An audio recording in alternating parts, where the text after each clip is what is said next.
সম্ভবত ওয়াহিদুল ইসলাম, তিনি লিখেছেন, আমি 2বার পরীক্ষা দিয়েছিলাম, 2বার রেজাল্ট খারাপ হয়েছে, কোম্পানিতে জব করি, তৃতীয়বার পরীক্ষা দিব, তো বারবার পরীক্ষায় একবার ফেল হলে কি বারবার পরীক্ষায় ফেল হয়? এরকম একটি প্রশ্ন যেটি অনেকের কাছ থেকে আমরা পেয়েছি। আমরা একাধিকবার এর উত্তর দেওয়ার চেষ্টা করেছি, আজকে আবার বলার চেষ্টা করি আমরা পরীক্ষায় ফেল করি কেন। সো আমার যে এক্সপেরিয়েন্স, আমি যে অভিজ্ঞতাটুকুতে দেখেছি, আমাদের শিক্ষার্থীদের ফেল করার মূল কারণগুলো কি? নাম্বার 1, ফেল করছে তাদের হ্যান্ড রাইটিং প্রবলেম আছে। আমি গ্যারান্টি দিয়ে বলতে পারি, যতজন স্টুডেন্ট আমাদের ফেল করছে পরীক্ষায় অনার্সের বেসিক কম্পালসারি ইংলিশে, তাদের 70 to 80% problem with handwriting, their presentation. So they can't write in time, তারা সময় মতো লিখতে পারে না। Their handwriting is not fair enough, তাদের হাতের লেখা যথেষ্ট সুন্দর নয় যেভাবে তারা উপস্থাপন করবেন, সুতরাং কাঙ্ক্ষিত নাম্বার তারা পায় না। সো টাইমলি শেষ করার মতো 3 ঘন্টায় আমাদের যে 100 মার্কসের আনসারটি করব, এর ক্যাপাবিলিটি থাকতে হবে। আমাদের অনেক শিক্ষার্থী বন্ধু অনার্সের ক্ষেত্রে তাদের নিয়মিত ক্লাসে উপস্থিত থাকেন না এবং তারা রাইটিংয়ের ব্যাপারে অনেকটাই রিল্যাক্টেন্ট। সুতরাং 3 ঘন্টায় তাদের যে এসে, প্যারাগ্রাফ অর্থাৎ রাইটিং, রিডিং অ্যান্ড গ্রামার, এই পার্টগুলো তারা কমপ্লিট করতে পারে না সময় মতো এবং সুন্দরভাবে। So this is the number 1 cause.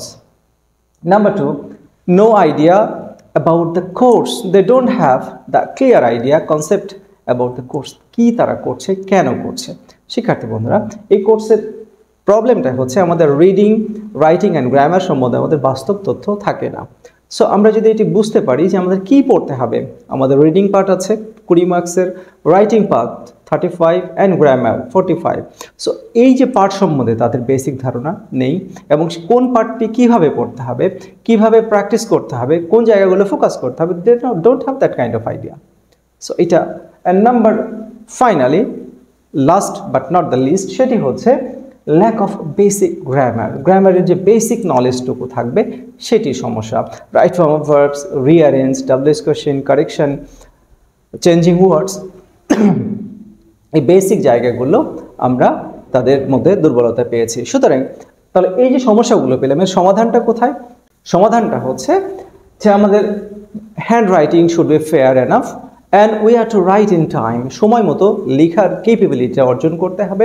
আমাদের খেয়াল রাখতে হবে মার্কস ডিস্ট্রিবিউশনের ক্ষেত্রে, সেটি হচ্ছে আমরা 100 মার্কসের আনসার করছি 3 ঘন্টায়। ইট মিনস 180 মিনিটের মধ্যে আমরা 100 মার্কের আনসার করছি, অর্থাৎ প্রতি 1 মার্ক আনসার করার ক্ষেত্রে আমরা সময় পাচ্ছি 1.8 মিনিটস।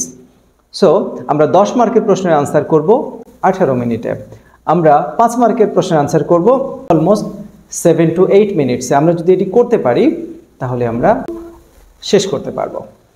আরেকটি ইম্পর্টেন্ট জায়গা হচ্ছে আমাদের আইডিয়া কোর্স সম্পর্কে, সেটি হচ্ছে আমাদের গ্রামার, আমাদের রিডিং পার্ট এবং রাইটিং পার্ট, এটি আমরা পৃথকভাবে প্রস্তুতি নেব। আমরা রিডিং পার্টের main idea, supporting idea, summary writing কীভাবে লিখতে হয়, আমাদের ক্লাসগুলো ডিটেল দেওয়া আছে, আশা করি তোমরা দেখে নেবে। গ্রামার কীভাবে আমরা আলোচনা করব, আমরা গ্রামার কোন অংশে পড়ব, বিশেষ করে গ্রামারের right form of verbs, correction, এগুলো বুঝে পড়ার চেষ্টা করতে হবে, so that we can answer properly. শিক্ষার্থী বন্ধুরা, আমাদের আনসার কাঙ্ক্ষিত নাম্বার পেতে হলে আমাদের এই 3টি প্রবলেম সলভ করতে হবে, আমাদের ফুল কোর্সটি মাথায় রাখতে হবে এবং ক্লাসগুলো আমাদের ফলো করতে হবে।